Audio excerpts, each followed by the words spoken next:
I want you to tell me life is a what? Life is a, or life is like a, or life is a roller coaster. Thanks. An adventure. Awesome. These are good words. Yeah, I agree with roller coaster too. Similar to a journey, life is, or life is a, ladies who are coming in, welcome. We're just typing in the chat. We're finishing off the sentence. Life is, or life is a. Life is a joyride. What else? What else can we say about life? We'll take it. We'll take these submissions, so to speak, and we are going to be talking about life. We're going to be talking about what life has been, what life is, and what life can be. And so we want to supply resources and information and knowledge to help you to determine what life can be, despite, regardless of what it has been for you. So let's pray so that we can take these different terms and roll them all together and make life what we want it to be, in Jesus' name. Bow your heads, close your eyes, and let's pray to our Father. Father, all glorious, all wonderful, mighty, and powerful, we thank you so much for the privilege to be able to call you our Father, for you choosing us, calling us, making us your daughters. We thank you so much for the technology that has brought us together so we can fellowship, and we ask that you will bring those who are coming, that you will bless those who are coming, and that are here presently. Bless each of the speakers as we share, as we identify things that have helped us, that are helping us, and we wanted to be able to bless our sisters as well. And so we pray that the information will connect with the practical, and it will create shifts in the lives of all the women who are gathered here. As iron sharpens iron, let us be gathered here with purpose and with the blessing of heaven.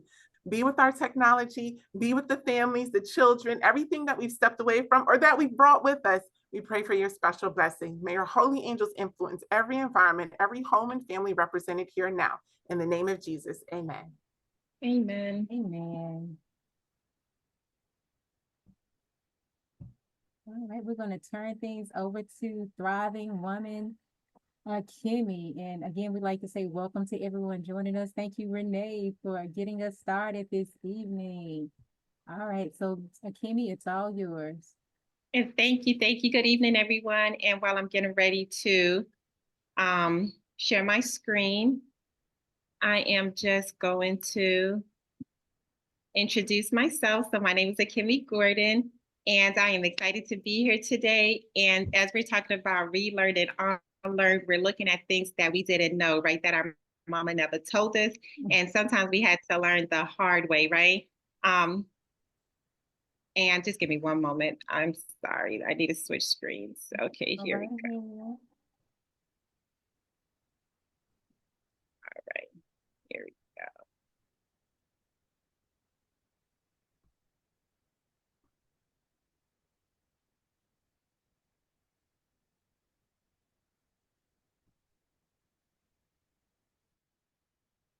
Here we go. So we are ready. Okay, thank you. So I'm Akhimie Gordon. I'm the one here to help us thrive physically. And today, one of the things we're going to look at, one of the myths, one of the things that we don't know is menopause. And on your screen at the bottom, you should have a little pencil, a doodle pencil. And I just want you to write everything on this screen that you know about menopause, that you've heard, whether it's symptoms, whether it's how people feel. What are some things, what is it that you know about menopause? Does everyone see the little doodle pencil at the bottom? If you're not able to find it, just type it in the chat.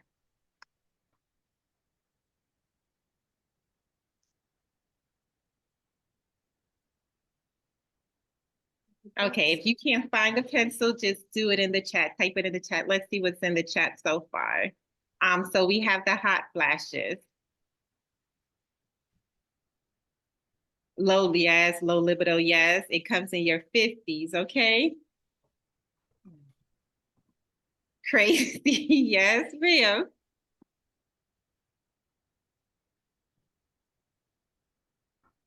Any other comments? And then someone said before 50s too, and dryness, lots of breakthrough bleeding, irritability. Yes. So we're going to actually look at a few of these mood swings, right? And of course, we're not going to do a deep dive today. This is going to have to be something we do at another time, like go deeper. But I just want us to touch a few things, because what happened is when we don't know what is going on, we get to the point where we just feel like we're going crazy. I was talking to a lady, and as she started going through her changes, she didn't know what, she wasn't sleeping at night. She started throwing up. And she would have to literally pull over at the side of the road and throw up. And she's like, she didn't know what was going on. She was losing her mind. So with this information, it actually helps to empower us. So most of us, we tend to be familiar with the hot flashes, the night sweats, the irregular periods, but even insomnia, where you're not able to sleep through the night, that is one of the things that I've spoken about, where they'll go to sleep and wake up at night and not be able to fall back asleep until in the early mornings, right? We know about the osteoporosis. It could also cause increased cholesterol, the vaginal dryness, as well as change in libido, drying or thinning vaginal tissue. And all these things, one of the things is we need to make sure we're communicating with our husbands, right? Because this could cause some problems, right? Between the mood swings, the low sex drive, this could cause issues. So we do need to talk about these things. And then as we see we're having these challenges, we want to reach out for different solutions, right? So like with the vaginal dryness, there are things, whether you do the primrose oil, the aloe vera, even coconut oil, right? Those are some things that can help with those things. Decrease muscle mass, and then you may suffer from headaches, migraines, the breast tenderness. And this is one that's interesting, because I was actually talking to a lady yesterday, and she's in her late 40s. She's actually almost 50, and she's experiencing the joint pain and stiffness, right? The hair thinning, dry skin, the bladder control issues. And one of the things we talked about before, someone mentioned 50, and then someone said it could be before 50. Yes, it could definitely be before 50. It actually starts in your 40s. And for some women, it could even start in late 30s, where they start seeing these different symptoms. And then especially when we look at different life experiences. But one of my key takeaway for you today is, if you're experiencing any of these symptoms, is to know that there is a solution, right? And to be proactive, to seek to do something. So one of the things, like it was a few months ago, like I would go to bed and 2 hours later, I'm up to go to the bathroom, and then 2 hours again to go to the bathroom. I'm like, this is crazy. I can't do this, right? This is messing with my sleep. So I was like, and we were getting ready to go camping, and I was like, my dreaded 14-day camping trip. And I was not trying to get up in the middle of the night going to no porta potty, right?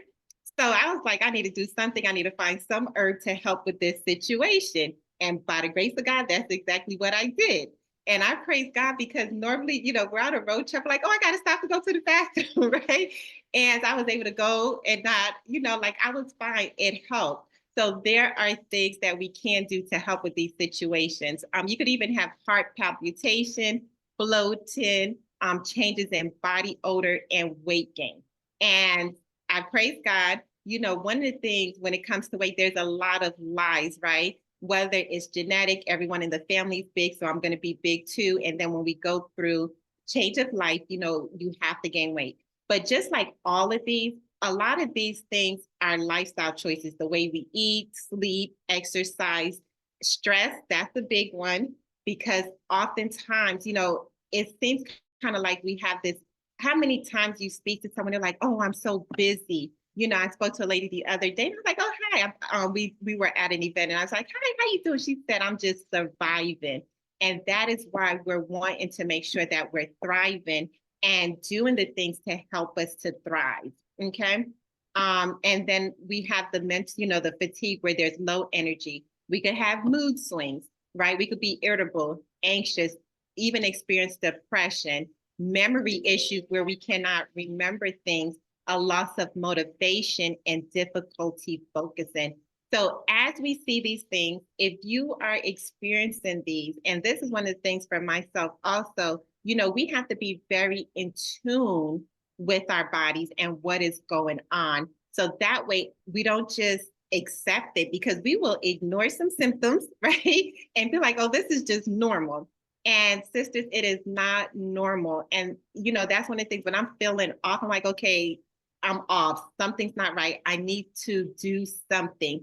And if I don't know what to do, I find someone to help me so I can get some help. The second myth that I want to look at is that, and especially when it comes to menopause, oftentimes we're quick to take something, right? Without finding out what is causing this, right? You know, what is causing it. We focus on the symptom and not get to the root of the issue. And one of the myths is that people try to avoid the doctors. You know, some people, they go back to the quote where it was written that we should seek out a doctor as often as we seek out an attorney. We have to understand the purpose and the reason. So going to the doctor, it is to find out, we need an assessment, find out what is going on, where are our numbers. So like, let's say, for example, we know, okay, these herbs help with balancing the hormones, so it's going to help with menopause. If you take something natural, right, and this may not be what you need, it could cause your symptoms to become worse, okay? And a good example, like we were talking about with the bladder, like, yes, I was able to take a herb, well, take something, and that helped me. But there was another lady, she was having constipation. And of course, you know, she was eating the right things, exercising, doing things, but she was still constipated. And what really ended up happening was that she had a weak muscle, right? It was a weak muscle. And it was she had to do physical therapy, and they were able to strengthen that muscle and deal with the constipation. So we want to make sure that we are seeking help and getting to the root of the issues. So tonight, I just wanted to let us become more aware, right, of some of the changes that we can be going through. And one of the key things, you know, the first step is that we have to look at how are we taking care of our bodies? You know, are we eating properly? Are we exercising? Are we getting enough sleep? Are we managing stress? Are we really prioritizing self-care? And the older I'm getting, you know, it's like I'm starting to slow down. Like, I just don't have time to be all over the place anymore. So it's like, you know, like, yes, you know, I still do things and do this and do that, but it's like I really prioritize my rest, and I'm, you know, my rest, right? And what it is my body needs, so that way I can be the best. So at this time, we have a few minutes for questions and comments. So whether you're answering what it is, so everyone in the chat, if you could just type in, what is it that you need to thrive physically?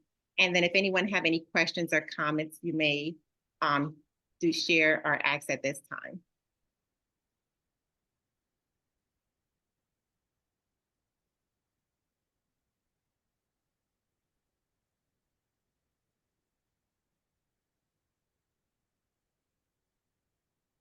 I guess I can say something since nobody else is asking any questions, Akhimie.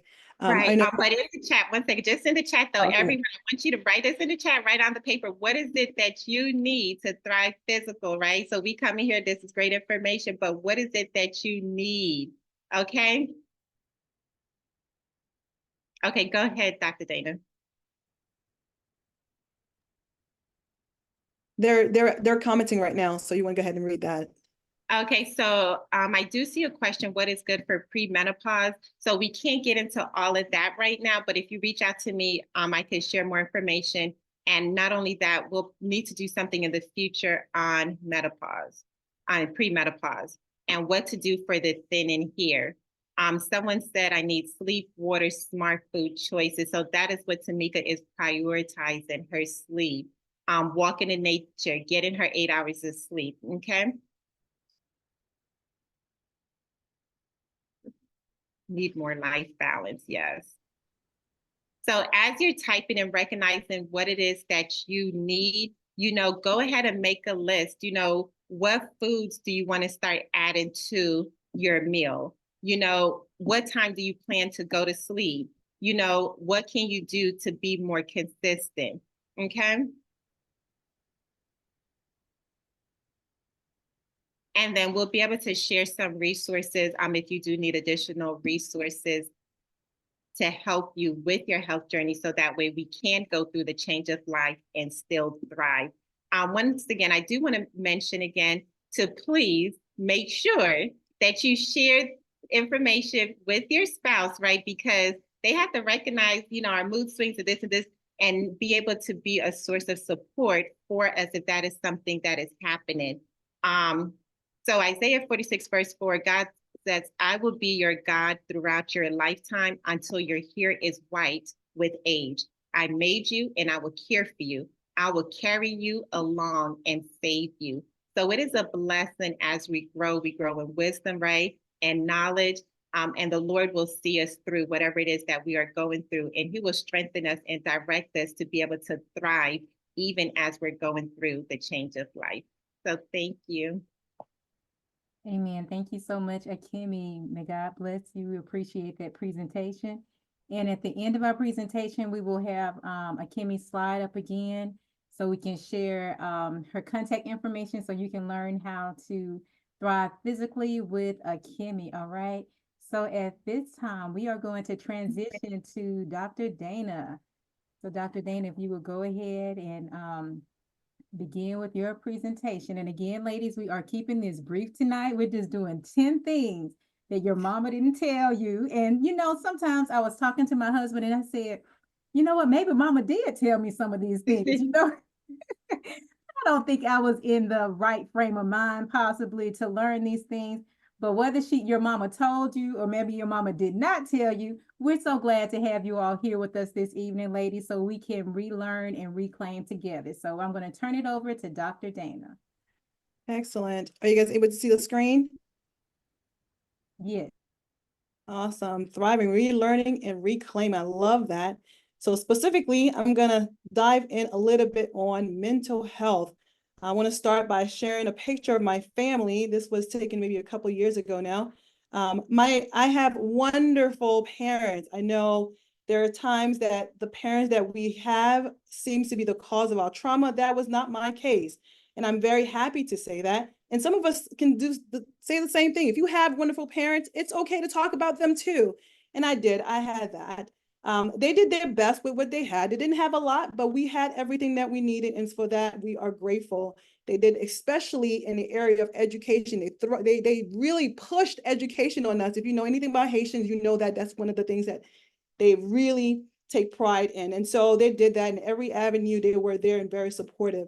But one of the things that I would say about them in general, one of the things that I wish that we had more of is the idea of how to deal with problems. They did well by teaching us, or giving us what we need. But in terms of when they had problems in the house, and we all knew there were some problems in the house, but we didn't really know how is it that they were going to go about solving it. For that reason, I would say that number one thing that I would say in terms of mental health for us to keep in mind is problems were made to be solved. And if you are a family and you see that there are individuals that's involved in the family, whether it be a child or whatever else, there are things that, of course, you keep age appropriate, but get your children to see how to go about solving problems. Otherwise, every problem may be an obstacle for them and may be a mental health issue. I don't know if you guys are following what's happening in the school. Everything seems to be mental health, mental health, mental health. Well, it's because people really don't know how to deal with problems. Why is taking that very important? Number one, we cannot run away from them. They're going to come, different age, different times in life. So that is one of the reasons why we need to take care of our problems and understanding that every problem, there's actually a solution. Number two, it also to keep in mind that they just won't disappear if you stop thinking about them, right? Sometimes, as I was growing up, somehow things seem to work out, but I didn't know what happened. Did they stop thinking about it? Did they stop talking about it? Well, that's not the case when it comes to problems. They still exist, even if we're not thinking about it. And number three reason why this is an important one is we were not made to solve problems alone. And so if anyone that's involved that can help, always seek out ways to get them involved in the problem solving idea as well. And so problems can lead to innovation in ways to get us creatively thinking of ways to help other people.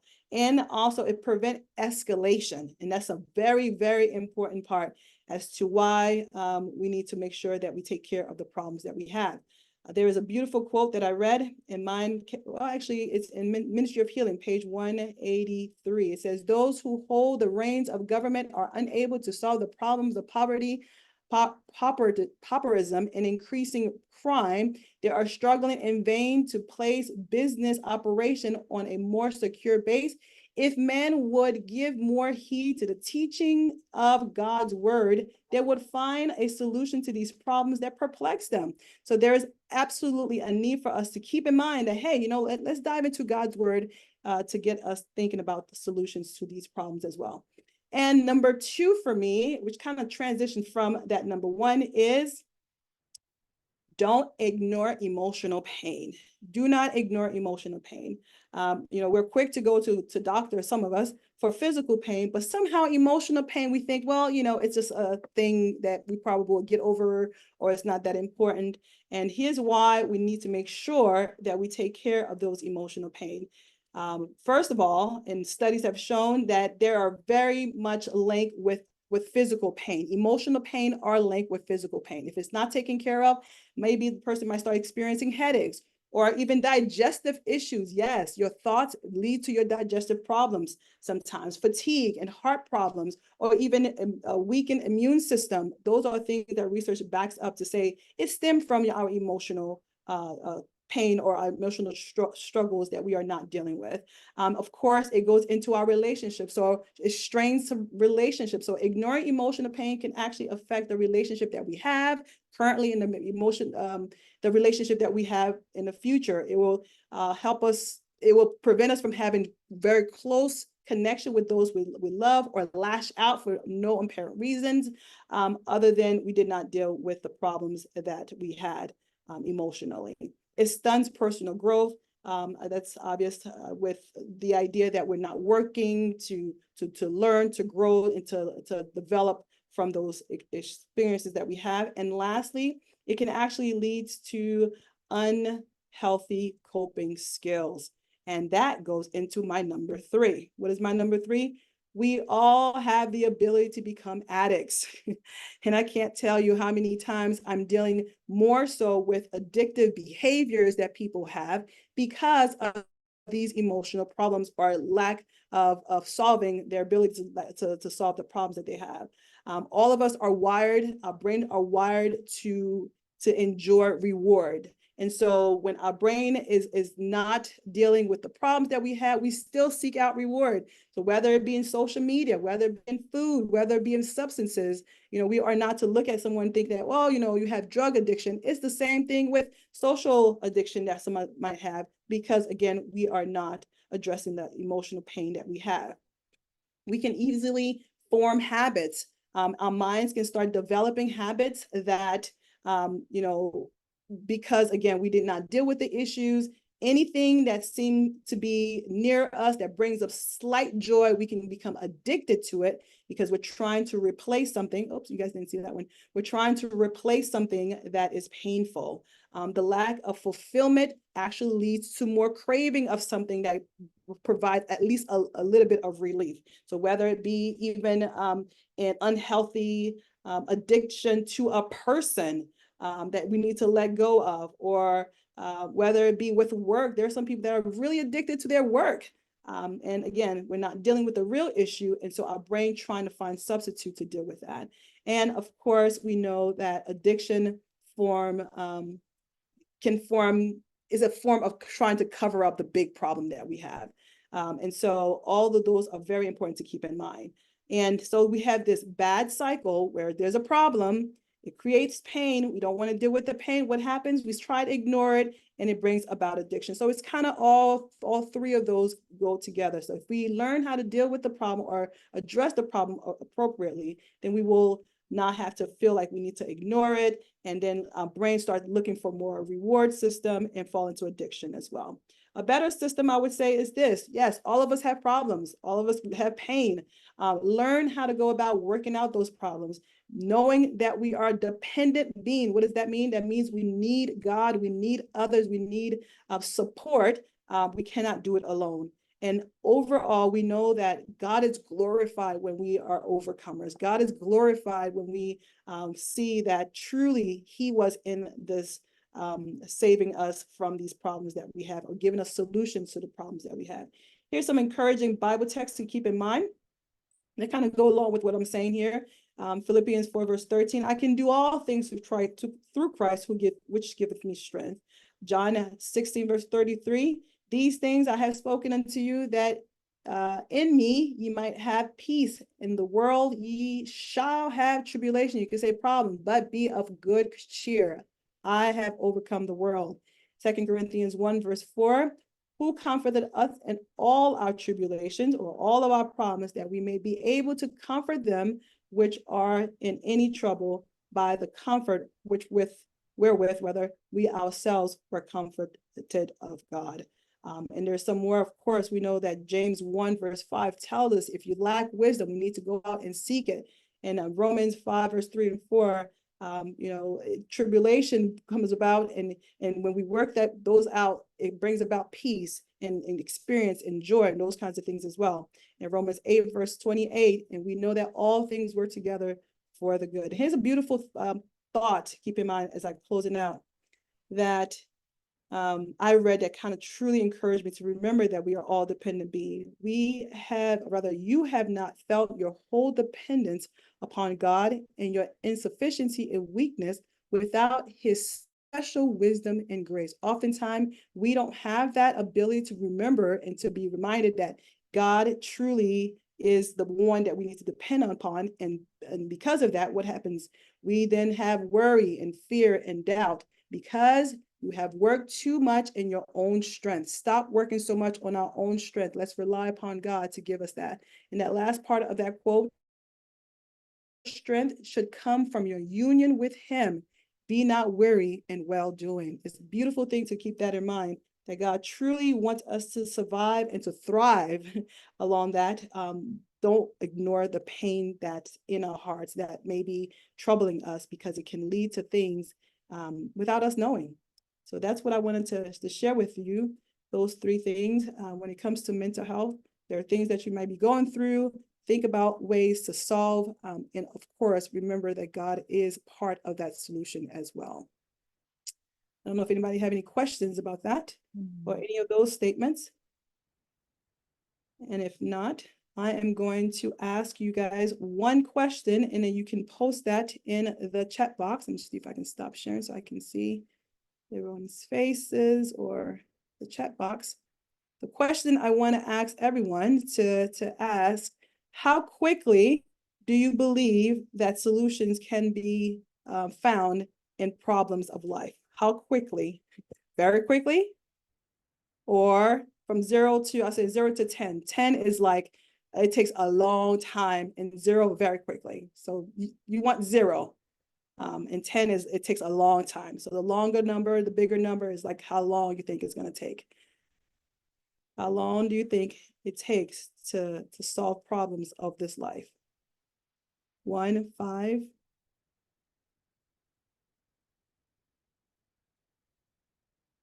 Yes. 8. With God, no time. Yes, somebody was reading my notes. Amen. That is absolutely the correct answer. I was looking for someone to say, and Wanda, you were reading my notes. Praise the Lord. You truly, that is truly it. Yes, sometimes it does feel like it's 8. Sometimes it feels like it's a 5, but truly that's when we are in our own mind, depending on our own resources to give us that answer. But with God, it takes no time. The minute you pray is the minute that God answers that problem, and it's up to us to seek his face to get the answer that he has already provided. Thank you, my sister. Thank you so much, Dana. Thank you very much. Did anyone have any comments or questions? Or something that you wanted to recognize, something that you noticed about mental health that you didn't learn growing up, but you come to realize it as a woman? Let me ask somebody this too. Did anybody realize, or did you guys know how your parents solve problems? Did you learn how your parents solve problems growing up? You can just say yes or no. Did you know how they solve problems? Did they ever teach you a method or technique of solving problems? Yep, that's what I get all the time. Nope, nope, nope. Never, someone says. That is true. And so somehow, did they have problems? Do we know that they had problems? Yes, they did have problems. So this is why that was truly something that we need to talk about, that we need to learn as women, thriving women, that truly there is a way to solve problems, that our minds can have a method of handling, not true story. I'm gonna tell you guys this story, and I know this is probably gonna be recorded. My mom's gonna watch this. She's probably gonna laugh. But again, my parents are wonderful, okay? But when my mom never talked about, the birds and the bees. That was not a conversation ever in my house. But on my wedding day, we got married and I left. My mom stayed behind in the house. And then we came back. She was there at the house. And then she said to me, "So do you want to talk about it?" And I just laughed. I love them, love them.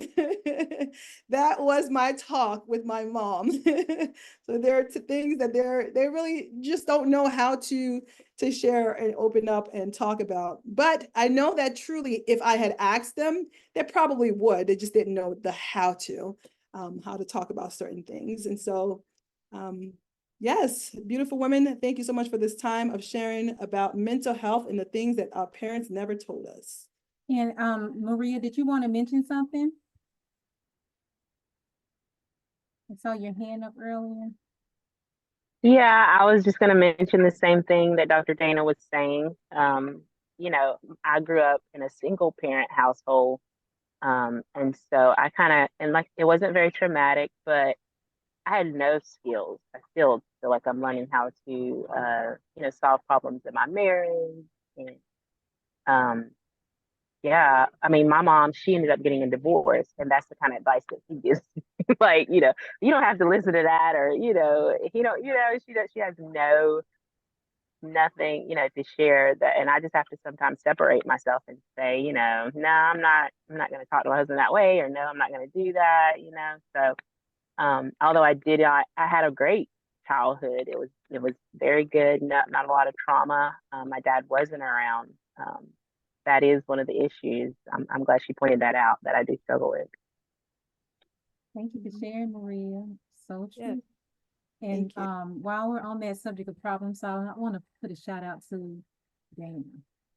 Ladies, Dana has written this beautiful book with God's help, and it talks about problem solving. Okay, I got this book, and I think it's been 2 years. I met Dana at a convention, and I purchased this book, and it was the best decision I made that day, okay, because it talks about, she has a section for those of you that are a little too shy to reach out for one-on-one help, because some of us like to read. I told somebody, he was trying to charge me a lot of money to consult with him. I said, let me just have the book, okay? So, for those of you that like to read like me, I suggest you get a copy of Dana's book, and it has like the ABCs of problem solving. And that helped me tremendously, because my way of handling problems was just don't have any, just try to do what you can to not have any problems.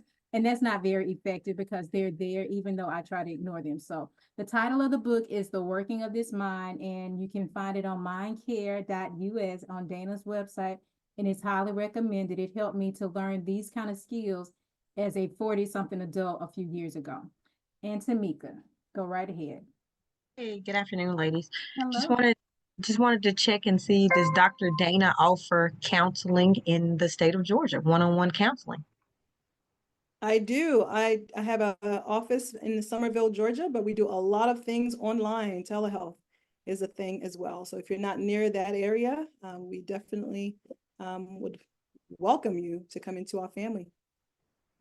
Thank you. I just wanted to get that information and give that shout out. So if there are some ladies that are in Georgia that would like some counseling help, how would they get in touch with you? Let me go ahead and put that back up. And I think Sister Akhimie, are you going to also share some of I said Akhimie, Anika. Yes, I will. I'll put it up at the end, but you're welcome to put it up also, Dana. Sure. And Renee is putting it up also. It's in the chat. Thank you. Thank you for bringing that to our attention and reminding us of that. that you are in Georgia, but you are able to take clients around Anywhere. the country, anywhere. That's Oh, right. that's great to know, Dr. Dana. And she offers, and then we'll talk about that a little later. She offers group and private support. So, Thank all right. you. So do you all see that from Dana's screen? Praise God. Okay. The All right. help is there. Just reach out. Lord will connect you with either physical, mental, financial help. And that's what we're about. Just trying to make sure that you know that there are resources out there for you all. And don't feel like you're alone. And, I think social media have tried to connect us, but without faces. So this is at least a better way of seeing each other live and making that connection. So I appreciate all you guys that are on. And please, again, reach out. We are there for you. Someone is there for you, I should say. Yes. Thank you, Dana. Mm. So we are going to continue. I hope you all are having a blessed time thus far. And we are talking about relearning and reclaiming. So we're talking about, now we're going to be talking about what your mama never told you about relationships, okay? And that's going to be my area of specialty. Like Dana, I had a good mama. My mama was a lovely lady, and she still is to this day. But mama she didn't know everything.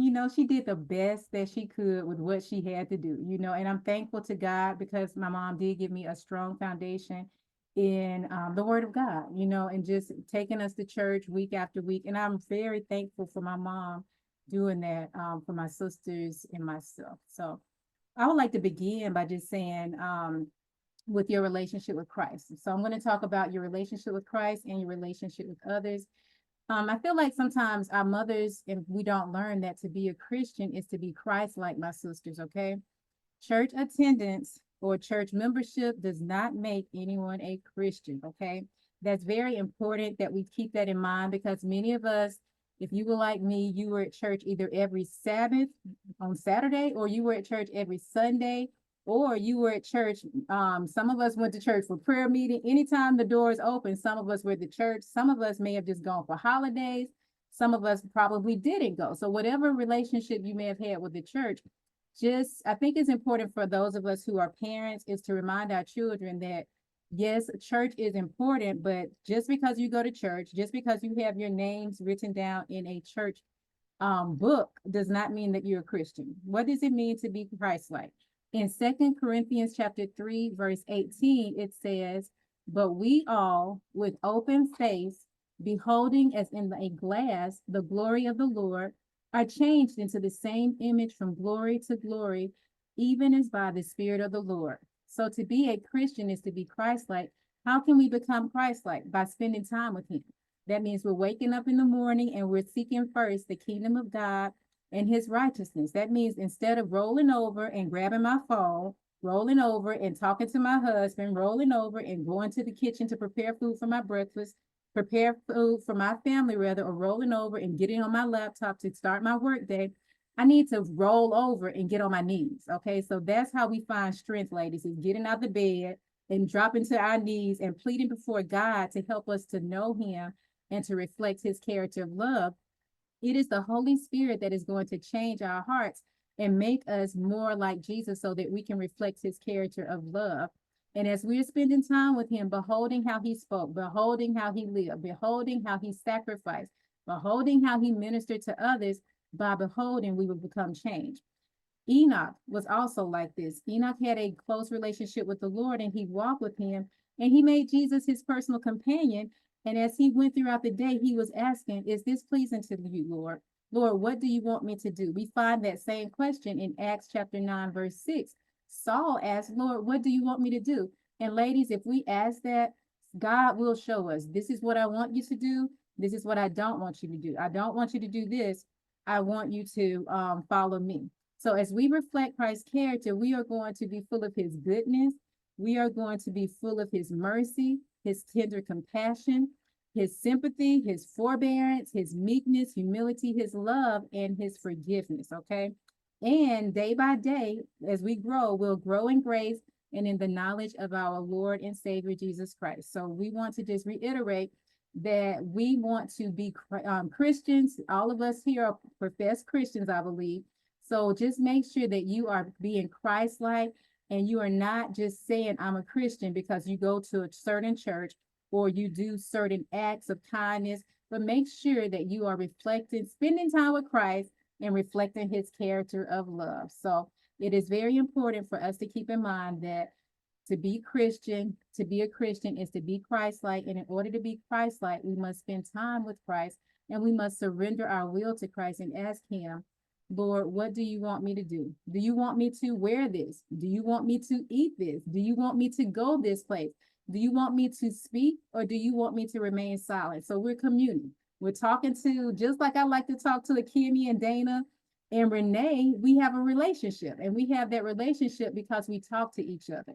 And so we don't want to have a form of godliness. We want to have a real connection with God. We don't want to just sing the songs, And a lot of times we can put the word Christian on everything. You can have Christian rap. We even met somebody who was a Christian rapper, or not Christian rapper, but a Christian kickboxer, a Christian wrestler. We want to just put Christian on so many different things. But I just want us to remember, to be Christian is to be Christ-like, okay? Reflecting his character of love. And so our next thing, in order to be, we want our relationships to thrive. And let me just make sure, Dana, do you see me on the screen, or are you still on the screen?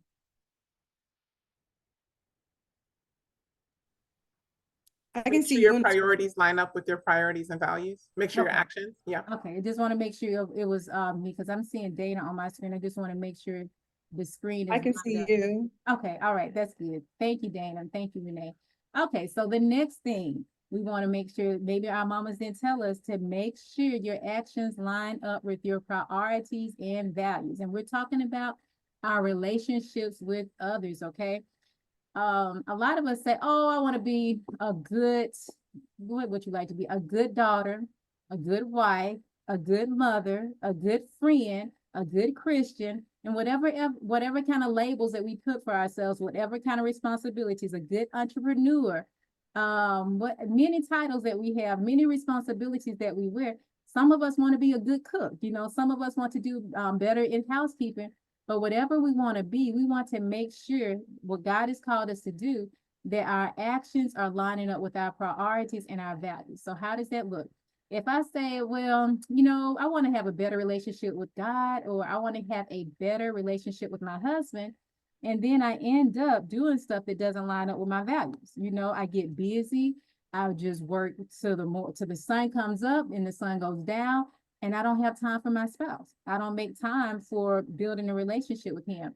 And so many of us know that God, he looks at us like we are his bride, especially for my single sisters, even my married sisters. We are the bride of Christ.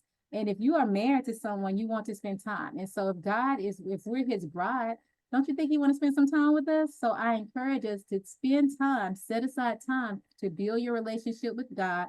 And in the same way, set aside time to build your relationship with those who you care about. So some of us say, oh, well, my children, they don't really want to spend time with me.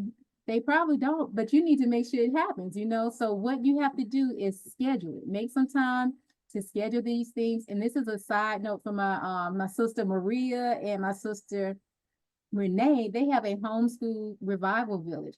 And it really revived my homeschool, you all, okay? So I'm so thankful for my sisters that it revived me, and it helped me that's something God used to help me make sure my priorities were lined up with my actions, because I said I want to homeschool, but homeschool was on the back burner, and I really wasn't doing too well.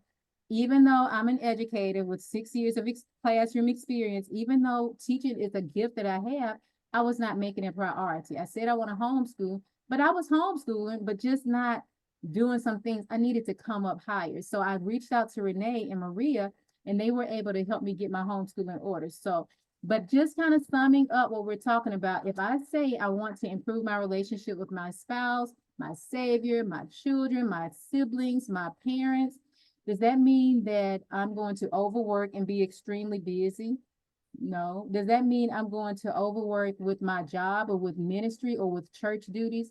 And that's something I want to talk about too, is that we have to be willing to say no sometimes, you all. I've made many enemies by saying no. I have to say no because my priorities just drove up. They've been away for a little while, gave me a little office time, but I've had to say no. I'm not going to be able to do that. And yes, I get the stares. And yes, we had a meeting at our church yesterday, but Sabbath is the only day that all 7 of us are home, So I had to say, I wanted to go to that ladies meeting so bad because I just wanted to be with the sisters from the church, y'all.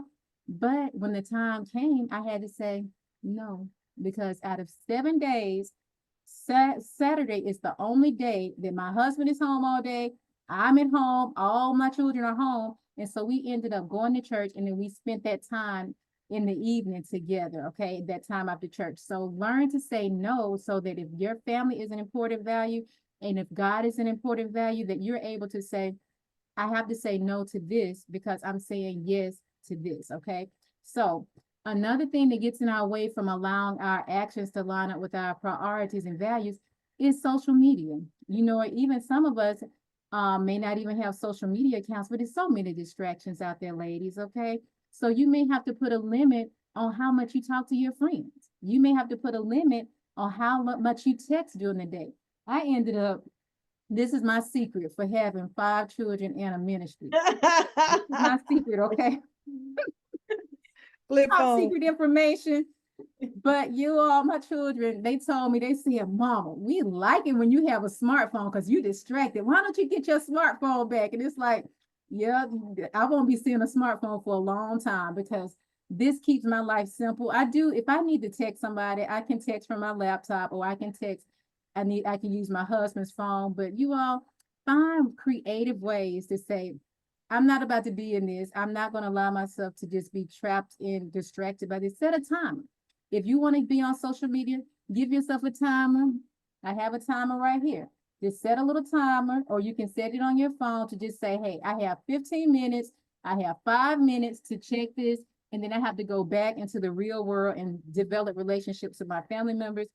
Another thing is just with the social media thing, sometimes we get distracted and we're so busy focusing on virtual friendships that we neglect the people in our home. So that's what I want us to do, is just making sure as we're making decisions, we're saying, is this helping me seek first God's kingdom?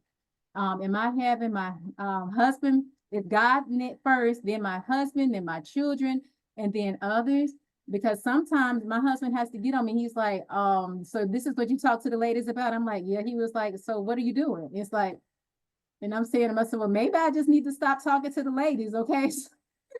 And trying to talk to them about their marriage because I'm getting in trouble, but it calls me up to a higher place to say, let me not tell you all something and then I do something different. So just make sure your priorities line up with your actions. So if you want a relationship with God, make time to pray and study your Bible to hear his will for your life. If you want to have a thriving relationship with your husband, your children, your coworkers, your mother, your father, your siblings, whoever it is that God has placed in your life, make that priority, make that relationship a priority, and let your actions line up with what's important to you, okay? So at this time, is there anyone that would like to share something that has that they've learned from relationships later on in life?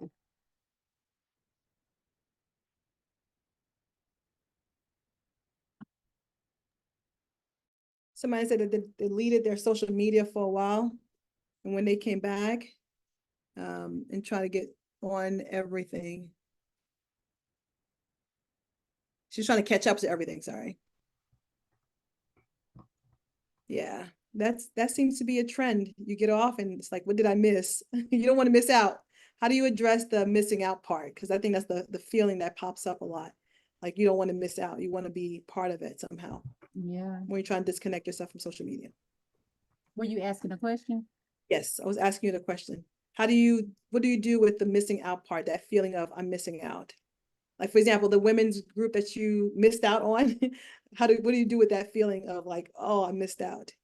I have to just tell myself, this is what I feel like this is what God has called me to do. This is my choice at this time in my life.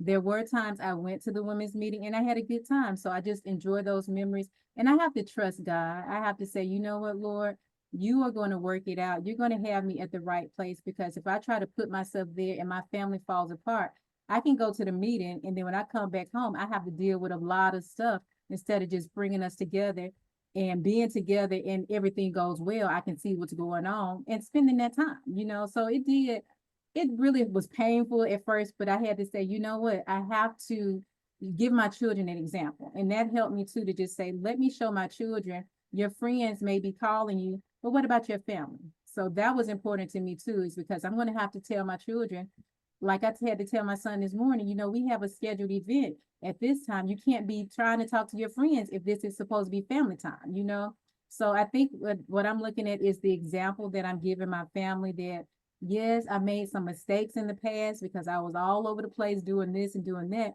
But today, God is showing me, let your priorities match up with your action. And so, because they know I wanted to go, but I had to say, I'm not going to be able to do it. So it did hurt a little bit, but I had to look at the bigger picture, my goal. At the end of the year is coming around. We had the vision party and we wrote those goals. And one of my goals was building relationships. So as I thought about building relationships, I had to think about, that's my goal. That was my goal for 2024, is building relationships with my family members, and going to that meeting. It wasn't going to help me build relationships with my children or my husband and other things. So yes, it's worth it in the end. Amen, Tanika. Thank you for sharing that. It's been almost a year. And so I'm excited about that, because we'll have an opportunity to come together in 3 months and get ready for 2025. So there's still time to meet those goals. Is there time for those who had those goals to still meet them? Yes, because I still need to get better with the rest. So we will turn it over. Thank you for your attention and your comments, ladies. We're going to turn things over to Renee, and she's going to talk to us about 3 things our mamas didn't tell us about thriving financially. All right, awesome. So if I'm assuming, like I'm hearing this in my voice, that my mom's Grenadian, so she don't say, baby, you need a laugh, right? But just in terms of how mom speaks to you, right? Not just your mom, but your auntie mom, your neighbor mom, your mom's best friend mom, right? She might say, baby, you need to, right? And we're going to fill in the blank. So today I'm imagining that mom would say, baby, you need a life. And what does a life mean? For me, I look at the word life as an acronym for living intentionally for eternity. All right. Having a life means you are living intentionally for eternity. I was just telling Tamika, I loved her use of that word, because we're about to get into it. Everything that we are doing, fam, is for eternity, not just for tomorrow, not for retirement. People talk a lot about retirement, but what about that eternal retirement? Okay, so let's talk about, how do we live intentionally for eternity? What is it to be intentional? It is to do something on purpose. We want to live on purpose. A lot of our parents had to live by the seat of their pants. They had to wing it, because a lot of our parents were immigrants, right? They had surprise children. They had grandchildren they were raising. Some of y'all are doing that right now. So they couldn't so much take the time to lay down a plan. But I'm challenging us, this generation, everybody who's on here right now, that's this generation, to lay down a plan so that we can do life intentionally, with a conscientiousness, with an intention, with a willfulness, with purpose. So let's say our number 8 thing is, baby, you need a mission. Okay, we want to be intentional about something. Let's write it down, right? Let's get into this place where we're following Habakkuk, and we're going to write it down. We're going to pull it together. You could do it with your family. You could do it by yourself. If you're single, even better, you could just wing that thing yourself, right? But we want to write it down. Why? This is what Habakkuk 2 says. I will stand upon my watch and set me upon the tower, and I will watch to see what he will say unto me, and what I shall answer when I am reproved. Guys, also, everything, we have to be held accountable at some point for everything. What are you going to say, right? So if you have something to guide you, it's going to help. It's going to help a lot. And the Lord answered me and said, baby, write the vision and make it plain upon the tables, that you may run that read it. For the vision is yet for an appointed time. It's for this time. It's for now. It's for this year. It's for the next 5 years. It's for the next 10 years. It's for now. But at the end, it shall speak and not lie. Though it may tarry, though you may think it's a delay, it's too far in the future, wait for it, because it will surely come. It will not tarry. Guys, the power of writing something down, research has shown that it's more likely to come to fruition if you write it down. So what is a mission? According to Dr. Google, a mission is an important assignment carried out for political, religious, or commercial purposes, typically involving travel. So a mission for political, religious, or commercial purposes. All right, we're not doing it for political, obviously. Some of us are entrepreneurs and do need to write one for commercial purposes for your business. And I'm sure all of us need to write one out for religious purposes, not because we're a church, but because our family is an institution. And if your family is you, yourself, and you, if your family is you and your parents, whatever your institution of family is, you have a religious obligation to write out this mission so that you can live it out. A mission can also be considered the vocation or calling of a religious organization, especially a Christian one. So for example, go to all the world, right? That is a mission. These people are on a mission, a movement, something that you are in the process of doing, of pursuing the Christian mission. A mission is also a strongly felt aim. Gotta take aim, fire, right? You're more like, if you don't take aim, how are you going to land it, right? How are you going to land that life that you used to think about when you were 7 years old? You have to take aim. It has to be an ambition. And for some of us, for example, homeschoolers or medical professionals, or Dr. Dean is in psychology, like whatever it is, that's your calling. You still need to have that mission, okay? So for your family, for your institution, your organization, everybody has an about us. We don't talk about it, but when you go to a website, everybody always sees a tab that says about us. So if somebody was to come to your family, your website, so to speak, and what would they see on that about us tab, right? So these are some things that I'm giving you guys prompts. We're not gonna, I forgot to start my timer. Anika, give me the signal. But I'm just giving you guys prompts. These are things to think about. These are things that you can start engaging the family about.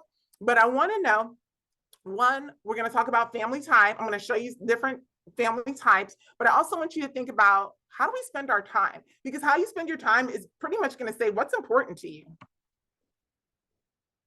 I spend a lot of time on my phone. That's, you know what? I don't want to say that that's what's important to me, but if that's what I'm doing, right? How do you spend your money, right? That talks a lot. Where are you spending your money? What is it going to? So where are you spending, right? Whatever your spending is it spending on travel? Is it on family activities? Is it eating out? Is it hanging out in nature, social activities, making memories, or garnering successes? Where are you spending your family resources? Also,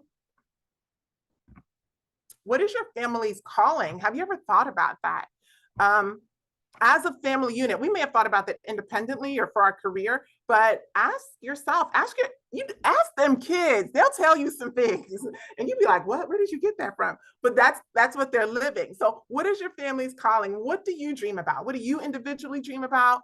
Do you know your kids' dreams? Do you know your spouse's dreams, your parents? What did they dream about? You know, what was important to them? Because that somehow has been transferred to you. What's good about our family? What are we proud of? Like, what are we known for? You know, I always talk about, like, if there is one child who goes through the school system and then the next child is coming through those same grades, are the teachers going to be like, oh my goodness, one of the Hector kids are coming up? You know, like what do people know about your family? Okay. And then also, what keeps, holds, and gets your attention? Is it friends? Is it family? Is it TV programs? Is self-care a priority in your world? Are you making sure that you have personal devotions? Are you like, no, I can't cut that. I'll be with you in 10 minutes. Like, what is the priority? What is keeping your attention? Is it your spouse? Are you spending all your attention on your spouse and none on yourself? Are you spending all your attention on the kids and neglecting your spouse? Like, take stock. Let's do a little personal assessment, a little quick one. Where are we putting our attention? Self-improvement, advancement.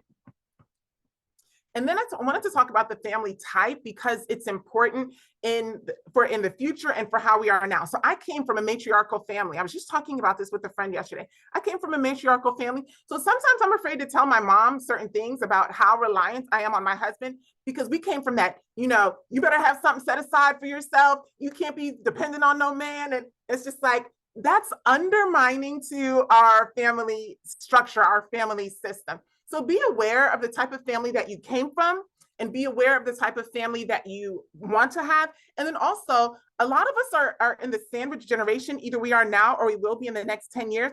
What kind of family are you going to have in the future? My husband's mom, when she got sick in Guyana, he was just like, yeah, we'll just have to send for her. And I was like, who's going to be changing her? Who's going to be changing her? Who's going to be sponge bathing her? I had 2 babies, right? So like, of course, in my mind, I was like, we do family, but when it came down to it, how are we going to manage this? You know, so are you going to be a multi-generational family at some point?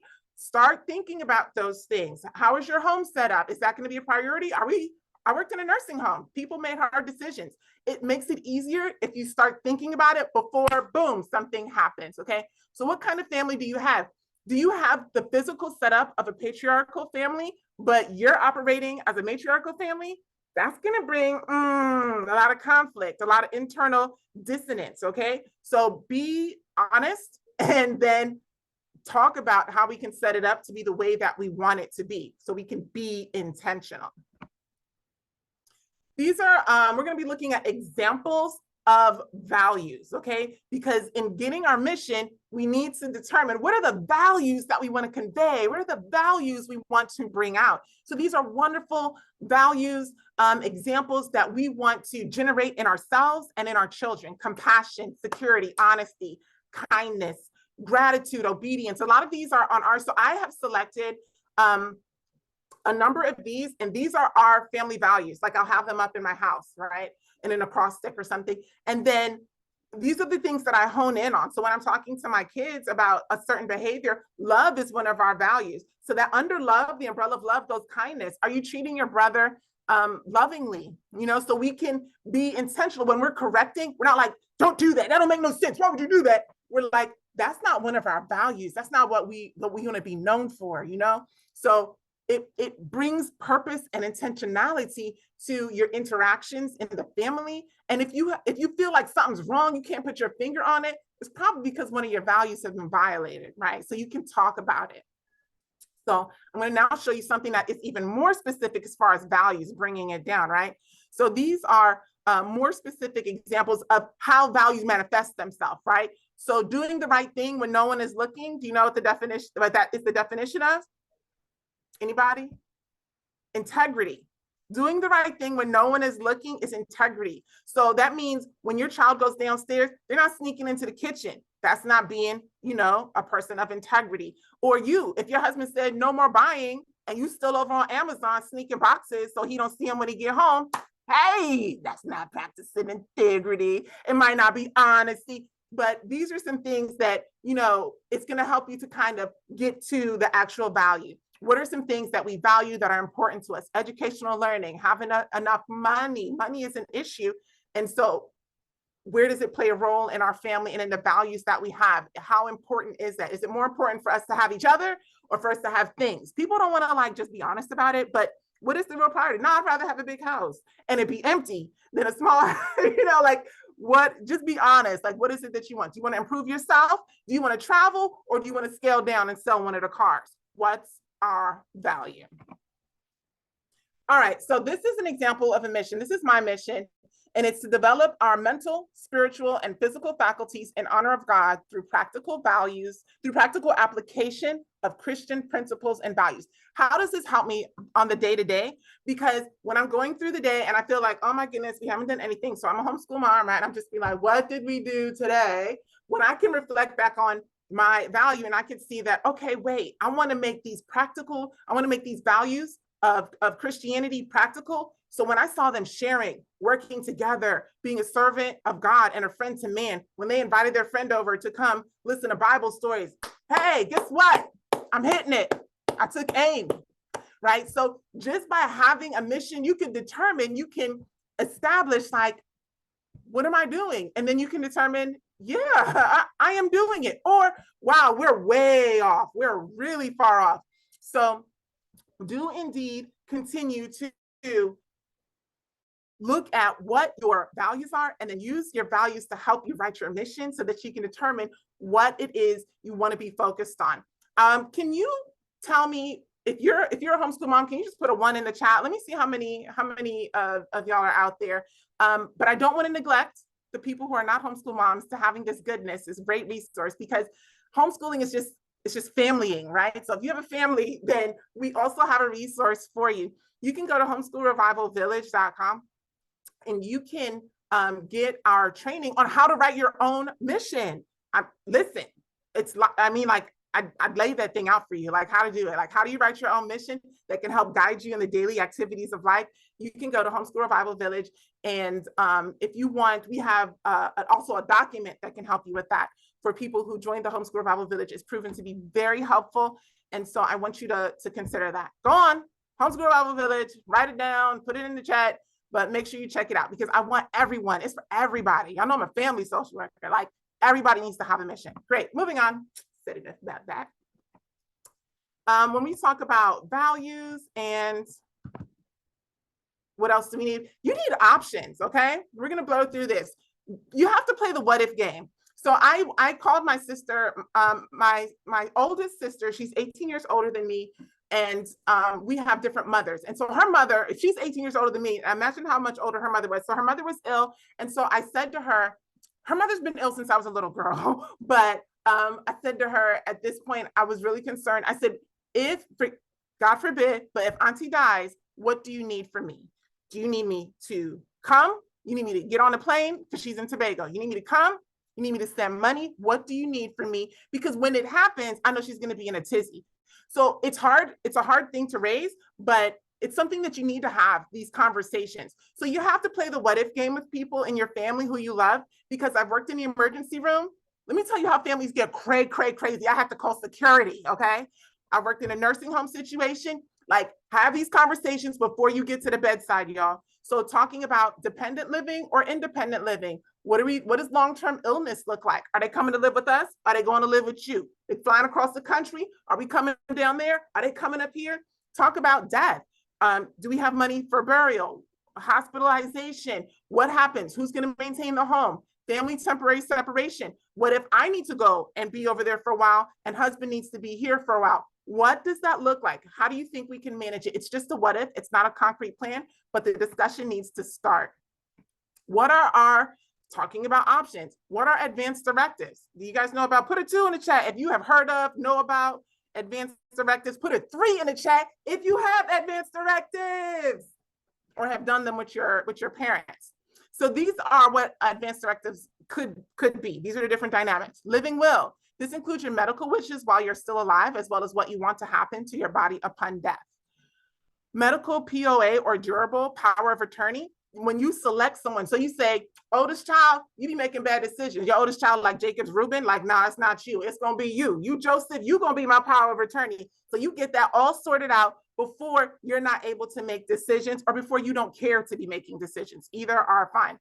And then physician's orders for life-sustaining treatment. So that's, if your heart stops beating, do you want them to resuscitate you? If you're unable to swallow food, do you want them to put a G tube in you? Do you want them to force feed you to sustain life, or do you want them to let you go gently? Like, have these discussions with your doctor and make sure your family knows. You know, I talked with my mom about it a while ago, and I was like, Mom, you could throw me in a box in the backyard. I don't care. You know, like, she needs to know, I need to know. So advanced directives, have these conversations. What else? We need to know, what are our family supports? If anything happens to me, who can I trust will keep the kids, right? We know their situation. They might be able to stretch this way. So talk about that. So if you go and husband's still here, he don't, you know, him and mom, your mom and your sister are at odds ends. Like, have these discussions. What are our family supports? If I need to go stay with mom, who can help with the kids? Or, you know, are we going to be able to tag team?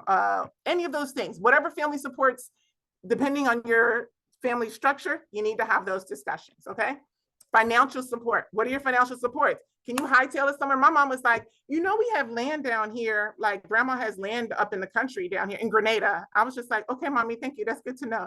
She's like, yeah, you could come and build on it. Like, if things go south, it's another 2008.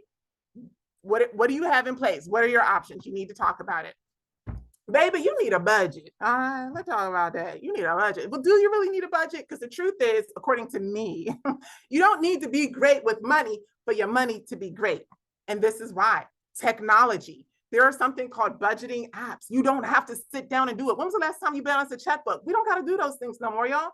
There is technology to help you to be great. YNAB, you need a budget. It's an online personal budgeting program based on the envelope system. A lot of you guys have heard of the envelope system. Maybe some of you tried it, but you weren't trying to walk around with cash. They've made it technological now. As a matter of fact, Capital One Bank, you can open multiple accounts and move money around and use it as your envelope system, or you can use a system like this, which is an electronic envelope system as well. It's available via internet, so you can use it on your laptop or you can use the mobile app. Okay, but wait a minute, how much does it cost? So it's $109 if you pay annually, and it's $15 a month. That's, oh, why am I paying money to manage my money? Well, you don't have to, because there are other options like Every Dollar. This is from Dave Ramsey. So there is a free version, but it's $79 per year. And then you get like premium services. So you can get the basic free version, but you can also get the premium version, which means it will like lock into your bank account. And then your bank, every transaction you make, it goes into the app. So you are live, constantly knowing what your money is doing, okay? So premium is $17.99 per month or $79 a year. Paycheck planning, goal setting. So the thing with these budget apps is it's kind of retroactive. It's like something has to happen and then you do something, right? It's not necessarily making things happen for the future, but these are good options. There is a free version for Every Dollar. It has customizable budgets and categories. You can split transactions. There are savings funds. You can download files. Like if you like to have, you know, your little Excel thing, no problem, you can do that. And then insights on your spending trends. It'll give you a pie chart. All right. And then the Money Max account, which is what I am always here to tell you about, because I am not great with money, but this makes me good. This makes my money great because you can, it depends on where you are financially. Money Max is for people who have interest-bearing loans. So your mortgages, credit cards, your car loan, you can pay those things off really quickly and you don't have to pay the full amount with all of the interest that goes with it. And then you can turn your debt into wealth. So United Financial Freedom's Money Max account is your roadmap. So it's like your GPS. Some of y'all have heard that already, but it just will tell you what to do, what to pay and when to pay it. You don't got to be throwing spaghetti at the wall anymore. So this is the technology, just like GPS came along and you use it and it tells you what to pay, when to pay, and it will tell you the month and the year that you will be out of debt. So it's pretty fantastic. It's getting us on track. You get online education, you get a coach, there's easy planning, you put everything in and then it starts to dictate for you, and it also connects to your bank accounts and it's 24-hour access. Homeschoolrevivalvillage.com again is where you would get the information on how to do your mission. And then all the other support that we offer, go there and see the resources that we have to offer. We love helping people because I know how maddening it can be. And then Abundant Life Finances, if you're interested in learning about how to get ahead of your finances with the Money Max account. But also, I also mentioned to you the YNAB, you need a budget. You do have to pay for that. And then Every Dollar, which is Dave Ramsey's program, and that has a free version or you can use the paid version. But by using these artificial intelligence resources, it makes your life so much easier. And then you don't have to feel guilty and be stressed out about where, you know, I don't know where this is going. This is going to help you do it. And then it meshes up with your values because money is going to be allocated in what you are interested in, on what you hold value to, and you can stick to it. And we want to be intentional about everything: our money, our values, our lives. And that's what Mama will want you to know. I'm going to turn it over to Anika.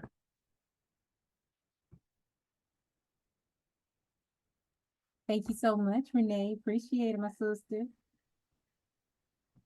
Let's see. I approve all these messages. Yeah. Thank you. Make sure I can go for it. Okay. All right. So I hope, ladies, that you have enjoyed yourself this evening as we went through 10 things your mama never told you.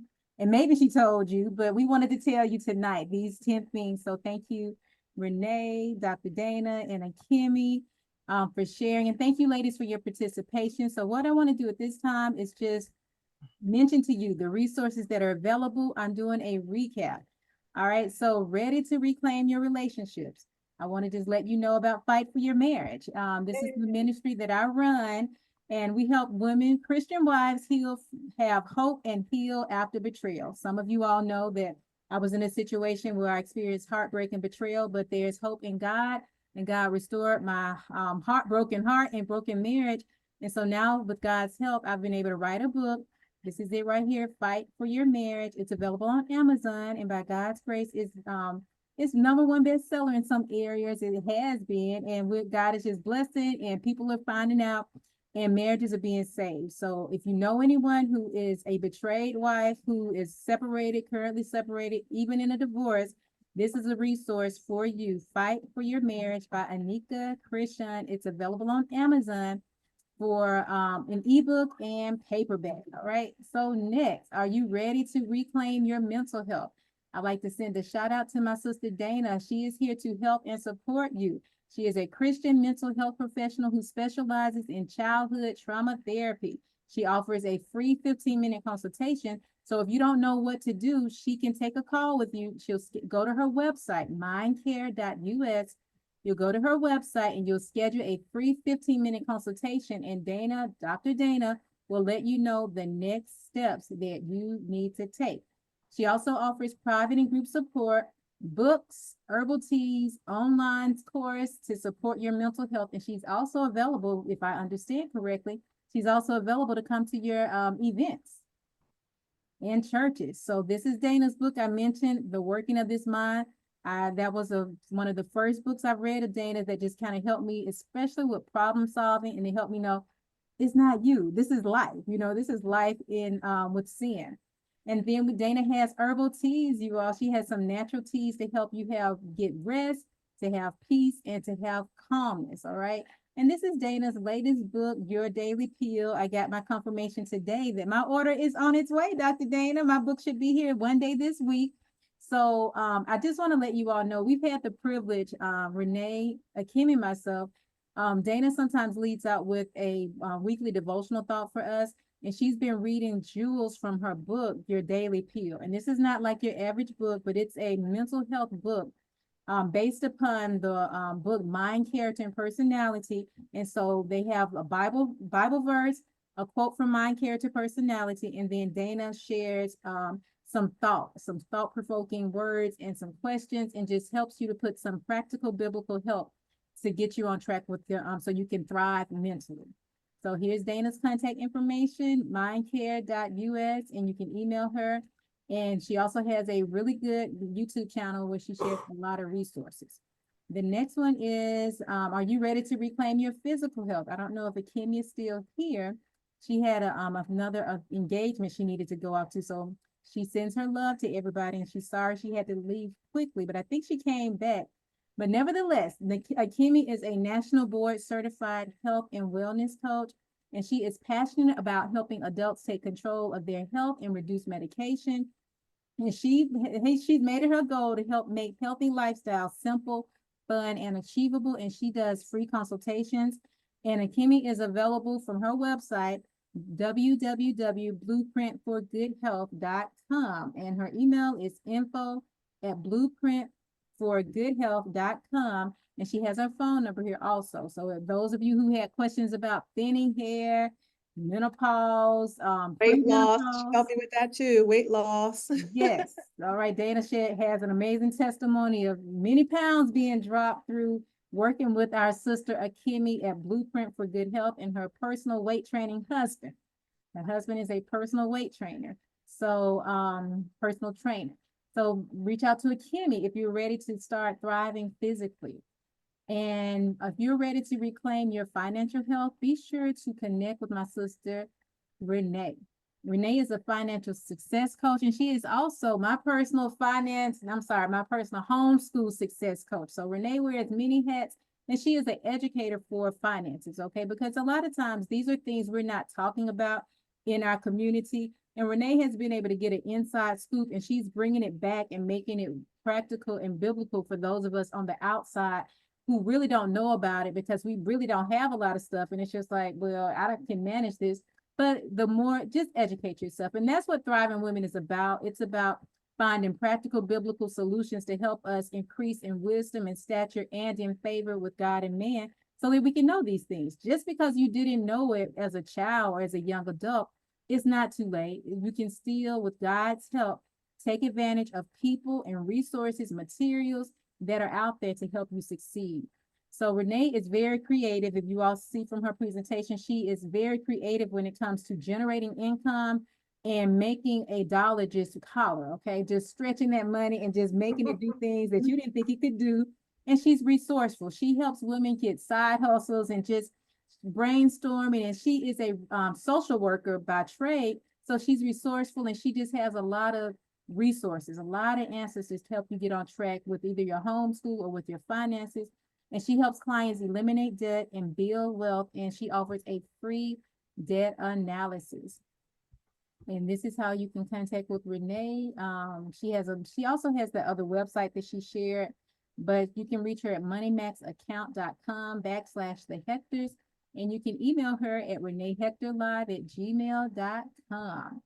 And for those of you who will be watching this presentation for a replay, I just want to mention that the Thriving Women community, it's a team. We're a team of myself, Dr. Dana of MindCare, Akhimie Gordon of Blueprint for Good Health, and Renee Hector of Homeschool Revival Village. And she works with Money Max Account.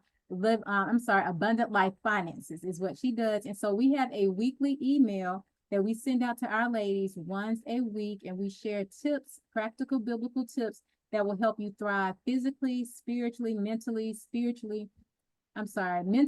physically, spiritually, socially, and financially. So we send out weekly emails. So be sure to check your emails on Mondays. Monday evenings is when we send it out, and check them. Be sure to click those links. Be sure to open your emails and be sure to share the emails. I talked to a sister the other day and she said, that email you all sent from Renee, it really got to me. She said, and it just showed me, I've been trying to do this by myself, and God is calling me to build my community. He's calling me to see what I can do to assess the needs of my community and do what I can to work in my community, and help people and not just be an island and just be by myself. And she actually reached out to me and she blessed me, y'all. So I'm like, thank you, So she said, how can I assist you? And I'm like, this is like an answer to prayer. So we'll be working together in the future. So I'm so thankful. So read these emails, ladies, read the emails and practically apply them to your life and share these emails. And then also as a part of our community, we have these virtual meetups every 3 months. Okay. That's 4 times a year. We come together. We're talking about spiritual health, mental health, physical health, financial health, and social health. Okay. And if you're not on our email list, you can join our community by going to thrivingwomen.life, because we're not made to be by ourselves, ladies, okay? You're not made to struggle alone. We want you to thrive and be a part of our community and be ready to do your part so that you can reflect Christ's character and we can shed light into this dark world and prepare for this soon coming of Jesus. So at this time, I thank you, ladies, for joining us. We are going to close with a word of prayer. We have a few minutes if anyone wants to stick around for the next 5 minutes before our cutoff time, so we can just talk and have a little time to fellowship. Okay, so at this time, I'll have closing prayer. Dear Father in heaven, thank you so much for my sisters that we were able to come together to talk about these 10 things that we may not have known growing up. It is our desire to thrive. It is our desire to just be the women that you've called us to be in all areas of our lives. It is our desire to follow the example of Jesus, who increased in wisdom and stature and in favor with God and man. So we give these situations to you, Father. You know what's on our hearts. You know the areas that we're struggling in. You know the areas we're surviving in. You know the areas that we're thriving in, and you know the areas we just don't want to touch because it's so bad. We just can't believe that we've gotten into such situations.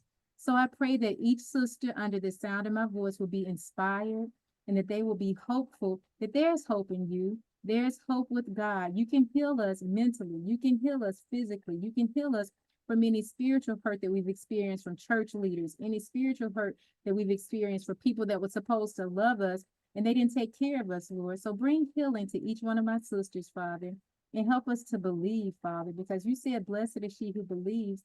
Increase our faith and help us to know that you are giving us tools so that we can thrive and we can go forward, go press onward and upward in our lives. And just help us, Father, to reflect your character of love in all areas of our life and help us to get the tools that we need and reach out to the people that we need to reach out to so that we can press onward and upward and not be by ourselves, but we can come together in community. So bless each of my sisters here, bless their families, bless their the things that they're doing in their homes, in their communities, and on their jobs, Lord. May we be lights for you in this dark world, and may you bless and encourage each one of us and help us to solve these problems that we go through on a day-to-day basis. And thank you that we can be together. In Jesus' name I pray, amen. Anika, how does someone get on the email list if they're not on already? That was the thrivingwomen.life. That should be what that is. Okay, so we Okay. can put that in the chat. And if that link does not work, ladies, you are welcome to just send us an email. Let's see, I'll put the email in the chat. Okay, so Renee put it. Renee, could you also put histhrivingwomen@gmail in the chat, please? Go ahead and stop the recording. If anybody having questions, they can stick around and